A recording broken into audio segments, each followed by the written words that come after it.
33 ላይ ያለው የጌታ ፊት ግን ክፉን ነገር በሚያደርጉ ላይ ነው ይላል። አየሽ ሰፓሬት ያደርገዋል። የጌታ ፊት ምን ክፉን በሚያደርጉ ላይ ነው። ስለዚህ ጴጥሮስ ከላይ እንደ ክራይቴሪያ ያስቀምጥና እንደዚህ ስትደረጉ እንደዚህ አታድርጉ፣ ክፉን በክፉ አትመልሱ፣ ኦኬ መልካምን አድርጉ፣ ከክፉ ፈቀቅ በሉ፣ ክፋትን በክፋት አትመልሱ። እነዚህ ነገሮችን ይዘረዘራል። እዚህ ጋር ብቻ ሳይሆን ሌላም ቦታ ሄዳችሁ ብትመለከቱ እንደዛ ይልና፣ ነገር ግን የጌታ ፊት ምንም በሚያደርጉ ላይ ይላል ክፉ። ስለዚህ በኃጢአት የምንመላለስ ከሆነ ክርስቲያን ከሆነ በኋላ በደንብ ማስተዋል ይፈልጋል። ኦኬ ክርስቲያን ከሆነ በኋላ በኃጢአት የምንመላለስ ከሆነ በበደል የምንመላለስ ከሆነ ያለ ንስሐ የምንመላለስ ከሆነ እግዚአብሔርን ደስ በማያሰኙ መንገድ የምንመላለስ ከሆነ መጽሐፍ ምን ይላል? የጌታ ፊት ግን ክፉን በሚያደርጉ ላይ ነው ይላል። አየሽ ወደ ጻድቃንስ አሁን አንቺ ቅድም እንዳልሽው ራይሺየስ ሆነን ለምሳሌ ጽድቃችን ከክርስቶስ ኢየሱስ አንጻር ጻድቅ ተብለን ተጠርተናል ክርስቲያን እንደመሆናችን። ኦኬ ነገር ግን ስለ ቅዱሳኑ ስንመጣ ግን ምንድን ነው? በእግዚአብሔር መንገድ በቅድስና መንገድ የሚመላለሱ ናቸው። ምን ጴጥሮስ ከላይ የዘረዘራቸው ነገሮች የሚያሟሉ። አየሽ ስለ እነሱ ግን ምን አለ? የጌታ ዓይኖች ግን ወደ ጻድቃን ናቸው አለ። ጻድቃን የተባሉት ምንድን ነው? ከላይ በክራይቴሪያ ያስቀመጠው። እዚሁ ላይ አንድ ተጨማሪ እንትን ልጥቀስልሽ። ስለ ጌታችን ኢየሱስ ራሱ አይሁድ አንድ ነገር ይናገራሉ። ዮሐንስ ወንጌል ምዕራፍ 9 ላይ ተጨማሪ ጥቅስ ማለት ነው። ዮሐንስ ወንጌል ምዕራፍ 9 ላይ ከቁጥር 28 ጀምሮ እናንበብ። ዮሐንስ ወንጌል ምዕራፍ 9 ከቁጥር 28 ጀምሮ ኦኬ ከቁጥር 27 ጀምሮ እርሱም መልሶ አስቀድሜ ነገርኳችሁ አልሰማችሁም፣ ስለምን ዳግመኛ ልትሰሙ ትወዳላችሁ? እናንተ ደግሞ ደቀ መዛሙርቱ ልትሆኑ ትወዳላችሁን አላቸው። ተሳድበውም አንተ የእርሱ ደቀ መዝሙር ነህ፣ እኛ ግን የሙሴ ደቀ መዛሙርት ነን። እግዚአብሔር ሙሴ እንደተናገረው እኛ እናውቃለን፣ ይህ ሰው ከወዴት እንደሆነ አናውቅም አሉት። ኦኬ ሰውየው መለሰ እንዲህ አላቸው፣ አየሽ ከወዴት እንደሆነ እናንተ አለማውቃችሁ ይህ ድንቅ ነገር ነው። ዳሩ ግን ዓይኖቼን ከፈተ። ስለ ክርስቶስ ነው እየመሰከረ ያለው። ዓይኖቼን ከፈተ። እግዚአብሔርን የሚፈራ በደንብ አስተውሉ። እግዚአብሔርን የሚፈራ ፈቃዱንም የሚያደርግ ቢኖር ያንን እግዚአብሔር ይሰማዋል እንጂ ኃጢአተኞችን እንዳይሰማ እናውቃለን። አየሽ ያ ሰውዬ ራሱ ስለ ክርስቶስ ምስክርነት ሲሰጥ የብሉይ ኪዳንን እንግዲህ ሕግ የሚያውቁ ሰዎች ናቸው እነዚህ። እግዚአብሔርን የሚፈራ ፈቃዱንም የሚያደርግ ቢኖር ያንን እግዚአብሔር ይሰማዋል። አየሽ አሁን ራይሺየስ መሆን ጻድቅ ተብሎ ለምሳሌ ክርስቲያንን ኦፍኮርስ ጻድቅ ተብለን እንጠራለን፣ ጻድቅም ነን። ነገር ግን አካሄዳችን ልጅ ከሆነ በኋላ ግን በቅድስና መንገድ ካልተመላለስ በኃጢአት መንገድ በበደል መንገድ የምንመላለስ ከሆነ እንደው አንዴ ተከፍሎልኛልና የሚባል ነገር የለም። አየሽ የእግዚአብሔርን ፍቃድ ማድረግ ይፈልጋል። በቅድስና መንገድ መመላለስ ይፈልጋል። ኃጢአትም ስንሰራ ደግሞ ከወደቅን ደግሞ ወዲያው ወድቆ መነሳትን ይፈልጋል። ኦኬ ስለዚህ ይሄ ነገር ምንድነው ከተባለ ጻድቃን ሲባሉ ሴንትስ፣ አሁን አንቺ ያልሻቸው ሴንትስ ስንል እግዚአብሔር ጸሎታቸውን ይሰማል ብለን ስንናገር ምንድነው በቅድስና መንገድ የሚመላለሱ እግዚአብሔርን ደስ በሚያሰኝ መንገድ። ክርስቶስ ኢየሱስ የሚወደኝ ቢኖር መስቀሌን ተሸክሞ ይከተለኝ እንዳለ የጌታችን ኢየሱስ ክርስቶስን መስቀል የተሸከሙ በመከራው የእርሱን መከራ የተካፈሉ እነዚህ ነው አይሻል ሰፓሬትሊ መጽሐፍ ቅዱስ ያስቀምጠዋል ማለት ነው። እና ከዚህ አንጻር ነው የምንረዳው የመጀመሪያውን ሀሳብ። እኔ እኮ ሀሳቡን አልተረዳሁትም ነበር። ራይቼስ ሲባል እኛም ራይቼስ ነን ከሚለው ሀሳብ ነው። በቃ አንድ ጥቅስ ልጨምርላትና አሁን ራይቼስ ሲባሉ በእግዚአብሔር መንገድ የተጓዙ ቅዱሳንን እያለ እንደሆነ መጽሐፍ ቅዱስ ኦፍኮርስ መጽደቅ መለየት የሚለውን ሊያጠቃልል ይችላል ብሏል። ጋዲም ቅድም እንደተናገረው በክርስቶስ ከዓለም ከዚህ ከማያምኑ መለየታችን እሱ ራሱ ራይቼስ ሊያስብለን ይችላል። ኦኬ በክርስቶስ አምነን ከማያምኑ መለየታችን ልክ እስራኤላውያን ከአሕዛብ ተለይተው ቅዱስ ሕዝብ እንደተባሉት ማለት ነው። በሕዝብ ደረጃ ቅዱስ ተብሏል። ግን ኢንታየርሊ ድነዋል ማለት ወይም የጽድቅ ስራ ሰርተዋል ማለት አይደለም። የተለየ ጽድቅ ደግሞ አለ ማለት ነው። እዛ ክፍል ላይ እየተናገረ ያለው በምግባራቸው መሆኑን ራይቼስ የተባሉት ኤልያስን ጠቅሶ መጽሐፍ ቅዱስ ለምሳሌ የያዕቆብ መልእክት ምዕራፍ 5 ከቁጥር 16 ላይ እርስ በርሳችሁ በኃጢአታችሁ ተናዘዙ ካለ በኋላ የጻድቅ ሰው ጸሎት በስራዋን እጅግ ኃይልን ታደርጋለች ይላል። የጻድቅ ሰው ጸሎት ያለው ፕሬየር ኦፍ ኤ ራይቼስ ማን ነው የሚለው። ኦኬ ራይቼስ ማን ከዛ በኋላ ኦኬ ራይቼስ ታዲያ እንደ ኤልያስ ያልነን እኮ እኛም እንዳንል ኦኬ ራይቼስ እኛም እኮ ራይቼስ ነን ብላን እንዳንናገር ዝቅ ብሎ ምንድነው ኤልያስ አዎ እንደኛ ያለ ሰው ነበረ ይላል። ሰው ነው፣ ትክክል ነው፣ እንደኛ ያለ ሰው ነው። ግን እንደኛ ያለ ሰው ብቻ ሳይሆን ጻድቅ ሰው ስለነበረ በምኑ በምግባሩ ማለት ነው። ስለዚህ ጸልዮ ሰማይ እንዲዘጋ ጸለየ ይላል። 3 ዓመት ከ3 ወር ተዘጋ። አሁን ዝም ብላ እኔም እኮ ጸድቅ ያለው ብለህ እየጮክ ብትከርም አንድ ፕሮቴስታንት ሰማይን ሊዘጋ ሊከፍት የሚችል ጽድቅ ያለው ነው አይደለም። ስለዛ አይነት ጽድቅ አይደለም። ዳዊት አንዱ አይታችኋታል። ምን አልሽኝ? እኔም ጸድቅ ያለው ላለው ዶሱ ብሊቭ ራይቸስ ለሚለው ሰይጣንም እኮ ያምናል በክርስቶስ። አዎ ሰይጣንም ያምናል። አዎ እዚህ ያዕቆብም ይናገራል። ያዕቆብ ግን ሂደዝንት ኦቢዲየንስ የለውም። ትክክል። ስለዚህ እዚህ ጋር እየተነገረ ያለው በህይወታቸው ጽድቅን የሚያደርጉ ነው። ኦኬ፣ በህይወታቸው ጽድቅን። ስለዚህ የኤልያስ ምንድን ነው ራይቴስ ነው እሱ በህይወት የተገለጠ ማለት ነው። ስለዚህ ምን አደረገ? ያዕቆብ ምዕራፍ 5 ነው። እሺ ያዕቆብ ምዕራፍ 5 ከቁጥር 15 ጀምሮ ነው። ስለዚህ ምን አለ? ኤልያስ እንደኛ ያለ ሰው ነው፣ በሰውነት እንደኛ ሰው ነው። ኦኬ፣ ግን ምን ያለ ነው? ጻድቅ ሰው ነው። ጻድቅ የሆነ ሰው ነው በምግባሩ ማለት። ስለዚህ የጻድቅ ሰው ጸሎት በስራ ኃይልን እጅግ ታደርጋለች ሲባል በምግባር በሚመላለሱ በትሩፋት በሚመላለሱ ሰዎች ማለት ነው። እሱ ለምኖ ሰማይን መዝጋት ሰማይን መክፈት ችሏል አለ።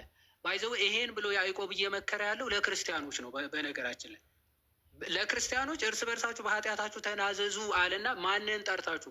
የቤተ ክርስቲያን ሽማግሌዎች የቤተ ክርስቲያን ሽማግሌዎች ጠርታችሁ ይጸልዩላችሁ ነው። ምክንያቱም እነሱ ከእናንተ ስለሚበልጡ ነው። እርስ በርሳችሁ በኃጢአታችሁ ተናዘዙ አለ። በጽድቅ አንዱ ከአንዱ ስለሚበልጥ ማለት ነው። ስለዚህ ምን አለ? ኤልያስ እንደኛ ያለ ሰው ነው፣ ግን ጸለየ ሰማይን ዘጋ፣ ደግሞ ጸለየ ሰማይን ከፈተ ብሎ ይናገራል ማለት ነው። ከዚህ አንጻር ነው እንደዚህ ያለ ጽድቅ ነው እንጂ በክርስቶስ ስለተደረገማ ሁሉ ክርስቲያን እንደዛ ተብሏል። ልክ ሁሉም እስራኤላውያን ከአሕዛብ አንጻር እንደተባሉት ማለት ነው። ካላስቸገርኳቸው አንድ ነገር ልጨምር። ጥያቄ ነው ሀሳብ አይደለሽም እንድትልኝ ትንሽ ድምፅሽን ከፍ አድርጊውና ቀጥይ። ቅዱሳን አያማልዱም ለሚሉ ትችት ማለት ነው መመቸው ንጉሥ አቤሜሌክም የዳነው በአብርሃም ጸሎት ነው። ኢዮብም የኢዮብ ጓደኞችም የታቹት እግዚአብሔርን ስደብ ያሉትም የዳኑት እነሱ አገልጋይ ኢዮብ ይጸልዩላችሁና ይዛኔ ይቀርላችኋለሁ በሚለው ነው። እና እሱ አንደኛ ነገር ትክክል ነው። ሁለተኛ ነገር ደግሞ በስጋ እያሉ ነው እሱ ለሚለው መልስ ደግሞ በነፍስ ማነው በስጋ እያሉ ብቻ ስለሆነ ነው ለሚለው መልሳቸው እኔ ምን መመለስ ይችላል? ኦኬ እሺ እናቱ አለህ እየሰማ ከሆነ ድንገት ካልተኛ አንተ ሰውዬ አሁን ያለችው ላይ እሺ በቃ ሰምታታ ጆሮ ስር አድርጌ ነው አይ ቲንክ ምንድን ነው የምመልሰው ነው መሰለኝ አይደለ? የመጀመሪያው ወይስ ድገምላቸው ዛችን ላልሰሙትም። የመጀመሪያው ምንድነው ንጉሥ አቤሜሌክ ለምሳሌ በአብርሃም ጸሎት ነው። ከዛ ባለፈ ደግሞ የኢዮብ ጓደኞች በኢዮብ ጸሎት ነው እግዚአብሔር ምሕረት ያደረገላቸው። ኦኬ እና ይሄ በስጋ ነው ይላሉ። ልክ እንዲህ ብለህ ስታወራቸው ደግሞ በስጋ ነው ይላሉ። ስለዚህ አሁን ቅዱሳን ለምሳሌ በአጸደ ነፍስ ያሉ ቅዱሳን ደግሞ ይህንን እንዴት አድርጌ ልመልስላቸው ነው? ሜቢ ቀደም ብለሽ ብትገቢ ኖሮ ናቱ ቅድም አድሬስ አድርጎት ነበር። አጠር ባለመልኩ ናቱ አድሬስ አድርገው በቃ እንዴት ብዬ ልመልስላቸው የሚለውን ሀሳብ።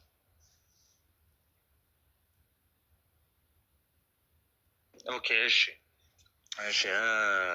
አሁን እንግዲህ ልጅ እህታችን እንግዲህ ያው ክርክር ላይ እንዴት ነው አይ ቲንክ መሰለኝ ብዙ ጊዜ ያደርጓታል መሰለኝ። ኤኒዌይስ የመጀመሪያው ነገር ምንድን ነው ወደ ማስረዳቱ ከመሄዴ በፊት በስጋ ሲለዩ ማለት እንግዲህ አሁን ከዚህ ምድር በስጋ ሲለዩ አይለምኑም፣ አይነጋገሩ ምናምን የሚል የመጀመሪያ ጥቅስ የለም።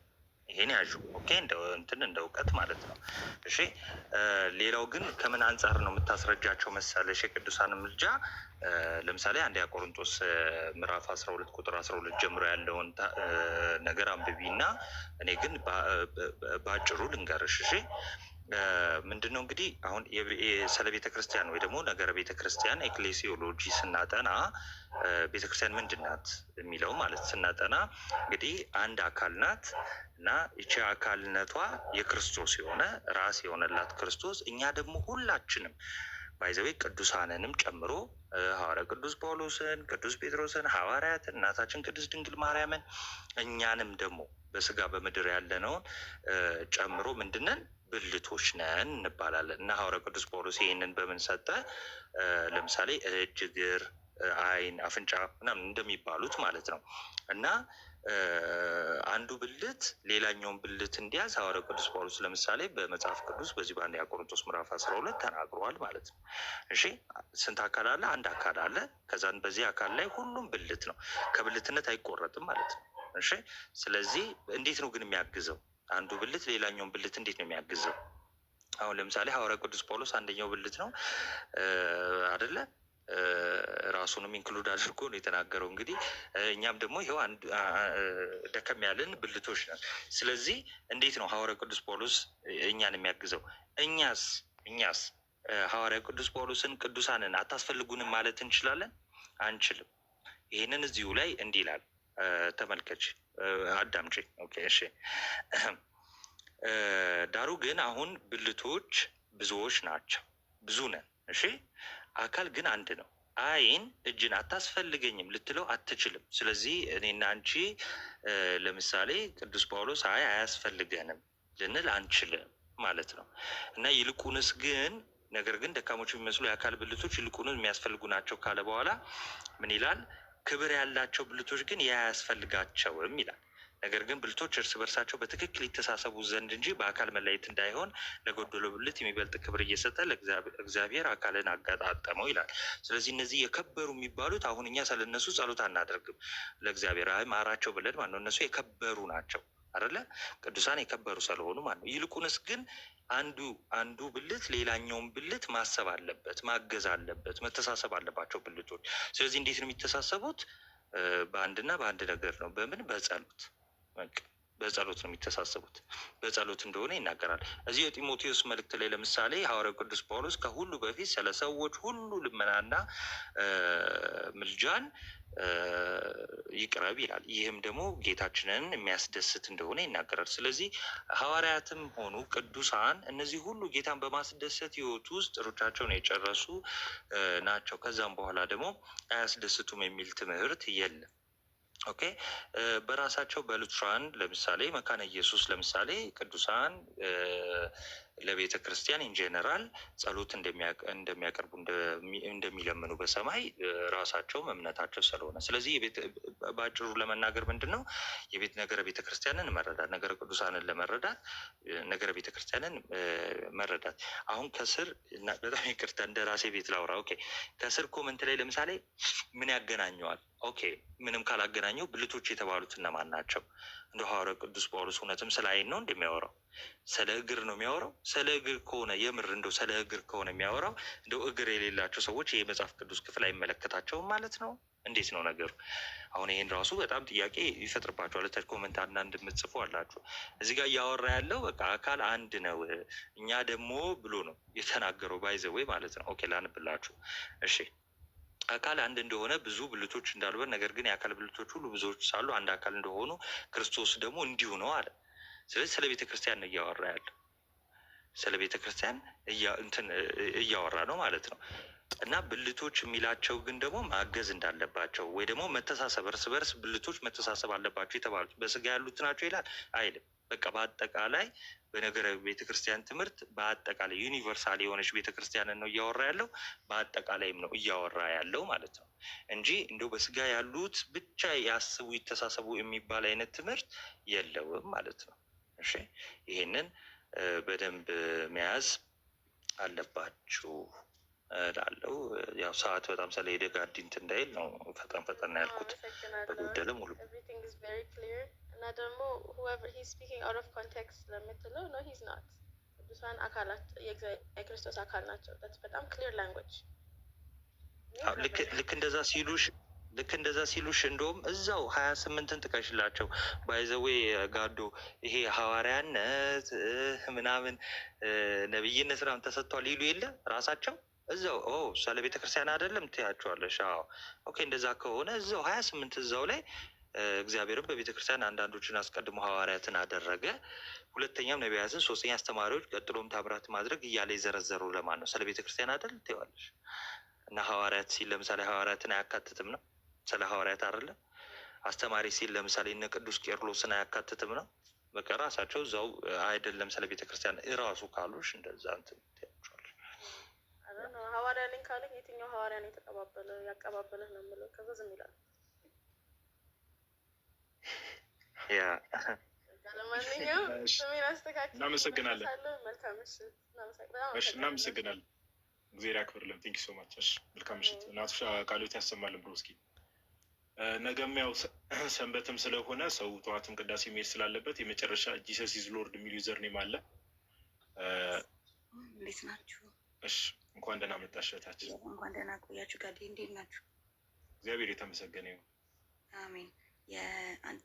አንደኛውን ጥያቄ እሷ ኦልሬዲ ጠይቀዋለች መልሳለች፣ ሰምቼዋለሁ። ሁለተኛ እኔ ልጠይቅ ያሰብኩት እና ሁለተኛ ጥያቄ የማቴዎስ ወንጌል ላይ ምዕራፍ 6 ከቁጥር 9 ስትጸልዩ እንዲህ ብላችሁ ጸልዩ የሚለውን እስቲ አንዴ አንብብልኝ እና ቅዱሳን ጸሎት ይሰማሉ የሚለውን እንዴት ነው? ላይክ እኔ አሁን ገብርኤልን እየጠራው ነው፣ እንዴት ነው መጸለይ የምንችለው የሚለውን እሱን ጥያቄ ጠይቅ። አባታችን ነው የሚለውን ጸሎት ነው አውቀዋለሁ። አዎ እና በቅዱስ ገብርኤል ሰላምታ ሰላም እልሻለሁ በሀሳብሽ ድንግል ነሽ የምንለው ልክ ነው? እሱን መጽሐፍ ቅዱስ ላይ እኮ ቅዱስ ገብርኤል ሰላም ያለበት መንገድ ነው እኮ። እዚህ ጋር ደግሞ 9 ላይ ስትጸልዩ እንዲህ ብላችሁ ጸልዩ የሚለውን እሱን እስቲ ለምሳሌ እንዲህ ብዬ ልጠይቅሽ። ጌታ ሆይ እንዲያድርግ እዚህ ጋር ጌታችን ኢየሱስ ማንን ነው እንዲህ ብላችሁ ጥሩ እያለ ያለው? አብን ነው አይደል? አብን ስትጸልዩ እንዲህ ብላችሁ ጸልዩ። ስለዚህ መጸለይ ያለብን እንደዛ ብለን ብቻ ነው?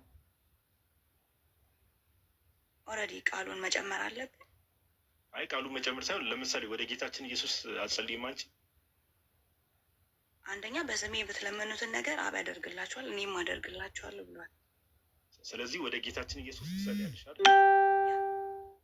አየሽ አሁን ለምን መሰልሽ ይህን ፖይንት ያነሳውልሽ? ማቴዎስ ወንጌል ምዕራፍ 6 ቁጥር 9 ላይ ያለው ክፍል በሰማይ ያለው አባታችሁን እንዲህ ብላችሁ ጥሩት ብሎ ሲናገር አብን ነው አይደለ እያለ ያለው? ስለ አብ ነው። ግን ሌላ ቦታ ደግሞ መለስ አድርገን ደግሞ እኛ የቅድስት ሥላሴ አማኝ እንደመሆናችን ደግሞ ወደ ኢየሱስ ክርስቶስ ለምሳሌ ይጸልያል። ወደ ኢየሱስ ስትጸልይ ለምሳሌ አሁን አንቺ ጌታ ሆይ እንዲያደርግልኝ፣ ጌታ ሆይ ስምህ እንዲሁን፣ ጌታ ሆይ እንዲያደርግልኝ ብለሽ ፐርሰናሊ መጽሐፍ ቅዱስ ላይ በኦርደር መልኩ ባልተቀመጠ መልኩ የምታደርጊያቸው ጸሎቶች የሉ? አሁን እኮ ያልገባኝ ነገር የቱ ጋር መሰለኝ ይሰማሉ ስለ ጸሎት ፎርሙላ ነው አይደል እየጠየቅሽኝ ያለሽ ይመስለኛል። ይሰማሉ አይሰሙም የሚለው ይሰማሉ። ለምን አይሰሙም? ይህንን እና ደግሞ ግር ስላለኝ ነው። ይህንንም ሳነበው ግር ስላለኝ ነው። ለምን መሰልሽ መስማት የሚለውን ነገር አሁን እናቱ ከቅድም ጀምሮ ሲናገር ስለነበረ አሁን በተደጋጋሚ ሀሳቡን እንትን ማለት እንዳይሆን እና እሺ አንድ ጥቅስ ልጥቀስልሽ። ሊያዘው እስክሪፕቶ ይዤ ከዛ ሌላ ጊዜ ዮሐንስ ራእይ ላይ ማለት ነው። ዮሐንስ ራእይ መጽሐፍ ቅዱስ አጠገብሽ አለ? ሊያዘው ዮሐንስ ራእይ አጠገብሽ መጽሐፍ ቅዱስ ካለ አብረሽ ብታነቢ ጥሩ ነበረ። እሺ ንገረኝ። ዮሐንስ ራእይ ምዕራፍ 5 ከቁጥር 12 ጀምሮ ያለውን እስቲ ጮክ ብለሽ አንብቢ።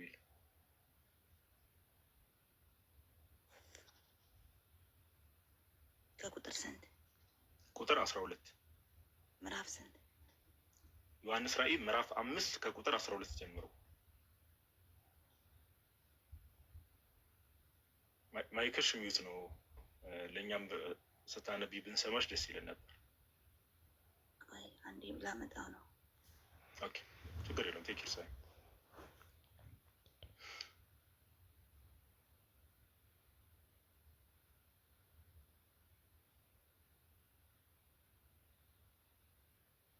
ጋይስ ላይቭን ከመዝጋታችን በፊት ታብታቡን 500 ሺህ እናስገባዎች።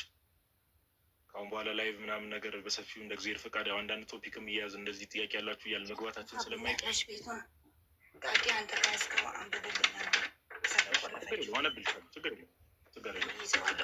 ሊያዘው እና ምዕራፍ ነው። እሺ ዮሐንስ ራእይ በደንብ አስተውይ። ዮሐንስ ለምሳሌ በሰማይ የሚደረገውን ነገር እያየ ነው አይደል? ስክሪፕቱን ጠፋ። አራት ቀን ችግር የለውም። ቆይ መያዝ ስላለብኝ ብዬ ነው። እሺ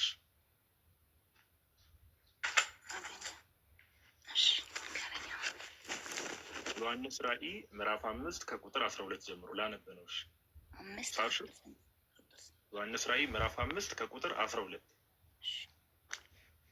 በታላቅም ድምፅ ከቁጥር 11 ጀምሮ ላንብብልሽ ኮንቴክስቱ እንድትረጅ። ዮሐንስ ነው እንግዲህ አየሁም ይላል፣ በዙፋኑም በእንስሶችም በሽማግሌዎችም ዙሪያ የብዙ መላእክትን ድምፅ ሰማሁ።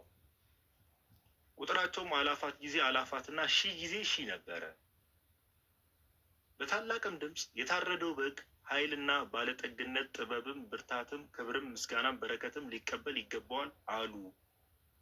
እንግዲህ ዮሐንስ በሰማይ የሚደረገው ነገር እያየ ነው። በሰማይና በምድርም ቁጥር 13 ላይ በደንብ አዳምጪ።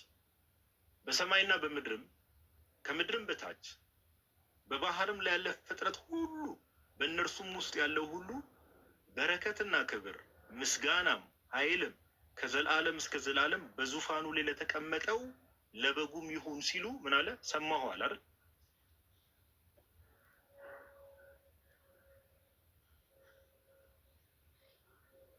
ያነበብኩትን ሰምተሽኛል?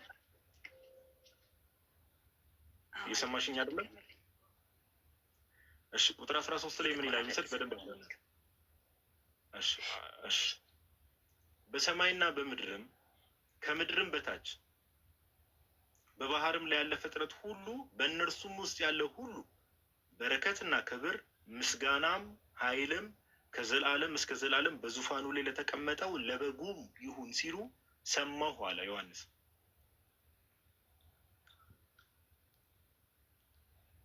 ለበጉም ይሁን ሲሉ ሰማሁ አለ ዮሐንስ። ፍጥረት ሁሉ ምስጋናን ሲያቀርብ እየሰማ ነው አይደል ዮሐንስ? ስለዚህ ጸሎታችንንም ይሰማሉ ማለት ነው። ሰምተን እኛ እንልካቸዋለን ማለት ነው መላእክቶች። ቆይ ወደዛ ከመሄዳችን በፊት ወደ መላእክትም ከመሄድ በፊት ዮሐንስ በህይወት ያለ ሰው ነው አይደል? በስጋ ያለ ሰው ነው አይደል? የፍጥረትን ሁሉ ጸሎትና ምስጋና መስማት የሚችለው በባህሪው እግዚአብሔር ነው ወይስ አይደለም? እግዚአብሔር ነው። ዮሐንስ እንዴት ሰማሁ አለ ታዲያ? የፍጥረትን ሁሉ ምስጋና እንዴት ሰማ ዮሐንስ? ዮሐንስ የተቀባ ሰው ነው። ስለዚህ በመንፈስ ቅዱስ ምሪት ነው የሰማው ማለት ነው አይደል? በእግዚአብሔር እርዳታ አይደል? መንፈስ ቅዱስ ያ። አዎ አየሽ፣ የቤተክርስቲያናችንም ትምህርት ይሄ ነው። ቅዱሳን ከጌታ ጋር ነው ያሉት ብለን ነው እኛ የምናምነው። ከማን ጋር? ከክርስቶስ ኢየሱስ ጋር ነው ያሉት ብለን ነው የምናምነው። እንኳን እስቲ ቀለል ባለ ሎጂክ ላስረዳሽ። እንደው ከክርስቶስ ኢየሱስ ጋር ያሉ ቅዱሳን ደግሞ በጌታ እርዳታ እኛ የምንጠይቃቸውን እባካችሁ ለምኑልን፣ ጸልዩልን የምንላቸውን በማን? በእግዚአብሔር አምላክ እርዳታ በጌታ እርዳታ ይሰማሉ ብለን ነው የምናምነው። ኦኬ፣ እምነታችን ይሄ ነው። ከዛ ባለፈ እኔና አንቺ ለምሳሌ አሁን አንቺ የት ሀገር ነው ያለሽ? ኢትዮጵያ ነው ያለሽ? አይደለሁም፣ ከሀገር ውጭ ነሻል። ምንድን ነው እኔና አንቺን እዚህ ጋር ያገናኘን? ኔትወርክ ነው አይደል? ኢንተርኔት ኔትወርክ ሰው የሰራው አይደል? የተለያየ ሀገር ቁጭ ብለን ግን ከታች አሁን 430 ሰው ቁጭ ብሎ የሚሰማን ሰው አለ።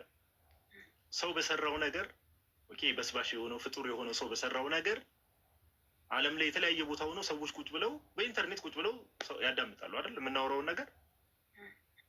የእግዚአብሔር አሰራር ታዲያ ከዚህ ቢረቅ ይደንቀናል።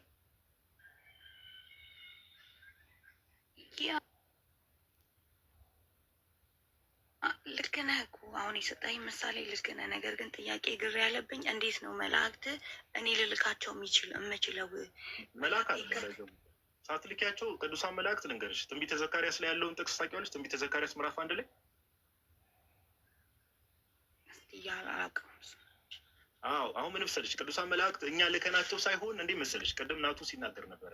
ዕብራውያን መልእክት ምዕራፍ 1 ቁጥር 14 ላይ ሰዎች ሁሉ መዳንን ይወርሱ ዘንድ ይላል ለማገዝ የሚላኩ መናፍስት አይደሉምን ይላል። አየሽ፣ ሰዎች ሁሉ መዳን ማለት እኔም ለምሳሌ ሰው ክርስቲያን ከሆነ በኋላ መዳንን እንዲወርስ ቅዱሳን መላእክት ያግዙናል። መጽሐፍ ቅዱስ የሚናገረው ነገር ነው። ዕብራውያን መልእክት ምዕራፍ 1 ቁጥር 14 ላይ አየሽ።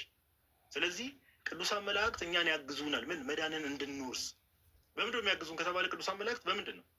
መቼስ ከሆድ ህመም በመጠበቅ አይደለም አይደል? መዳንን እንድንወርስ የሚያግዙ። እሱማ እግሮቼ ራሱ በድንጋይ እንዳይሰነካከል መላእክቱን ሰላምታ አዛለሁ የሚልም ጥቅስ አለ አይደለ? ስለ መዳን ነው አሁን እያወራ ያለው። እኔ አሁን ስለ ምድራዊ በሽታ አይደለም፣ ስለ መዳንን የወርሱ ዘንድ ይላል ዕብራውያን። መዳንን መውረስና ለምሳሌ ከሆነ ኦፍኮርስ ቅዱሳን መላእክት ለምሳሌ የሆነ ገደል ውስጥ እንዳንወድቅ ከተለያየ ክፉ በሽታ ከተለያየ እንትን ምናምን ነገር ያድኑናል፣ ይጠብቁናል። እሱ አይደለም ጥያቄው። ግን መዳንን የወርሱ ዘንድ ይላል። አይሽ ስለ መዳን ነው እያወራ ያለው ጳውሎስ። ማለት መዳን የምንድነውማ በክርስቶስ ኢየሱስ ስንሆን አይደለም፣ መዳንን የወርሱ ዘንድ ኦፍኮርስ አሁን እንትን እያልሽብኝ እኮ ስለሆነ ነው። ስለ ክርስቶስ ኢየሱስ ለምሳሌ ስለ ክርስቶስ ቤዛነት አይደለም፣ ግራ ስለተጋባው ነው። መጽሐፍ ቅዱስ እኮ ነው እያነበብኩ ያለው። እሺ ለምሳሌ ልጠይቀሽ፣ ሰዎች ሁሉ መዳንን የወርሱ ዘንድ ለማገዝ የሚላኩ መናፍስት አይደሉም? ምን ይላል አይደል? ለምሳሌ መልአክ ቅዱስ ሚካኤል አንቺ መዳንን እንድትወርሺ እንዴት ነው የሚያግዝሽ? እስኪ ንገሪኝ። እኔ በክርስቶስ ኢየሱስ በማመኔ ነው የዳንኩት ብዬ ነው ማስበው የማውቀው።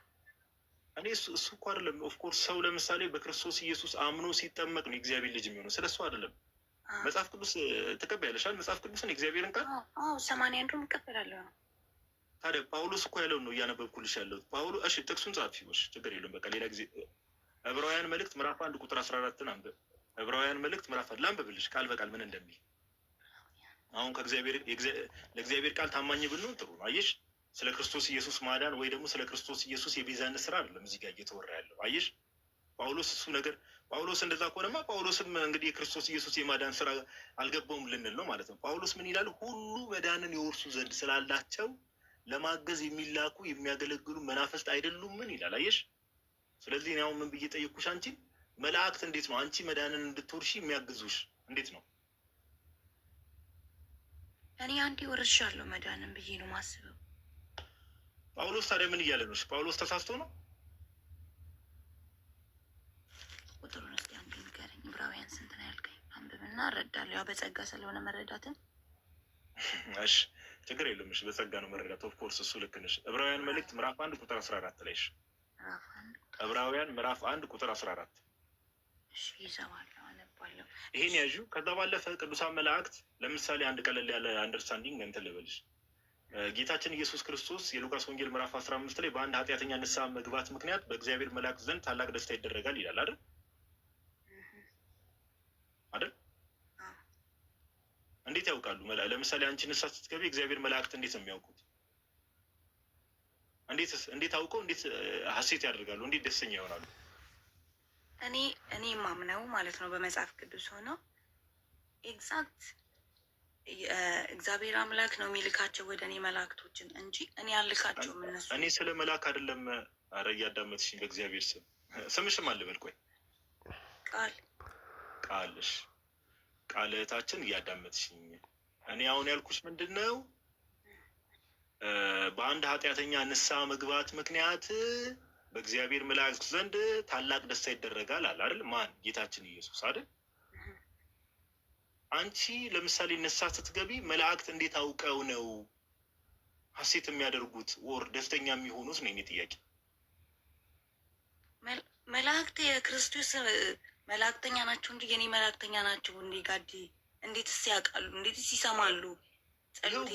ጌታ እኮ አረ ቆይ እስቲ ናቱ ቆይ በእናትህ ቆይ አንዴ። አረ ቃልዬ እባክሽ ጌታችን ኢየሱስ እኮ ያለውን ነው እየነገርኩሽ ያለው። በአንድ ኃጢአተኛ ንስሐ መግባት ምክንያት በእግዚአብሔር መላእክት ዘንድ ታላቅ ደስታ ይደረጋል አለ አይደል ጌታችን? ስለዚህ ምን ብዬ ጠየቅኩሽ? አንቺ ንስሐ ለምሳሌ ንስሐ ስትገቢ እንዴት ነው መላእክቱ አውቀው ደስተኛ የሚሆኑት ነው የኔ ጥያቄ። ኖ ጴንጤናት ምናምን አትበሉሽ እናንተ። ኮመንቱን ተይው፣ ከኔ ጋር ወዲህ ችግር የለውም።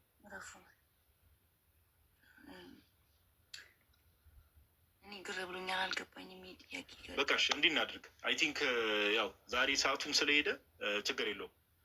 ጥቅሶቹን ትይዣቸዋለሽ። ሌላ ቀን ላይፍ ስንገባ ምን ታደርጊያለሽ መሰለሽ? ያለሽን ችግር የለውም። አዎ ያለሽን ጥያቄዎች በሙሉ ትጽፊና ምን ታደርጊያለሽ መሰለሽ? ጥያቄዎቹን በሙሉ ጥያቄሽን በሙሉ ጻፊና ከዛ እነዛን ጥያቄዎች ደግሞ ይዘሽ መተሽ እኔም ፎሎ ታደርጊኛለሽ። አምናሹር። ስለዚህ ላይቭ ስንገባ ኖቲፊኬሽን ስለሚመጣልሽ ጥያቄሽን በሙሉ ጻፊና ወይም ደግሞ እንደዚህ አድርጊልኝ። ጥያቄሽን በሙሉ በስክሪፕቶ ጻፊና ማለት ነው ግልጽ ያልሆነልሽን ነገር በስክሪፕቶ በወረቀት ነገር ጻፊና ኦር በኖትፓድ ሊሆን ይችላል ፎቶ አንስተሽ በውስጥ ላኪልኝ እኔ ከዛ በኋላ እኛ አንድ ቀን ላይቭ ስንገባ ሙሉ ጥያቄዎችሽን እዚሁ ገስት ምንድነው ላይቭ ላይ ምንድነው መልስ እንሰጥበታለን እንደ እግዚአብሔር ፍቃድ።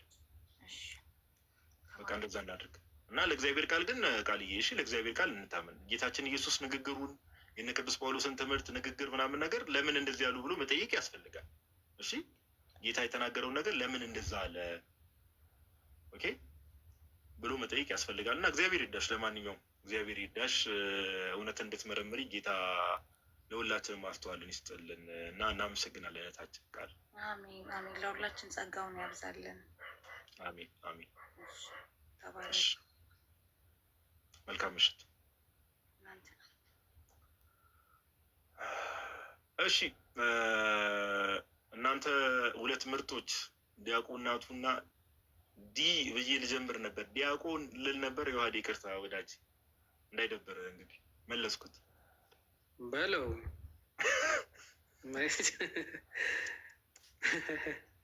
በእኔ አልተጀመረም እና ታዲያ አይ ጸዴ ሴሽን አሳልፈናል እንደ ቀልድ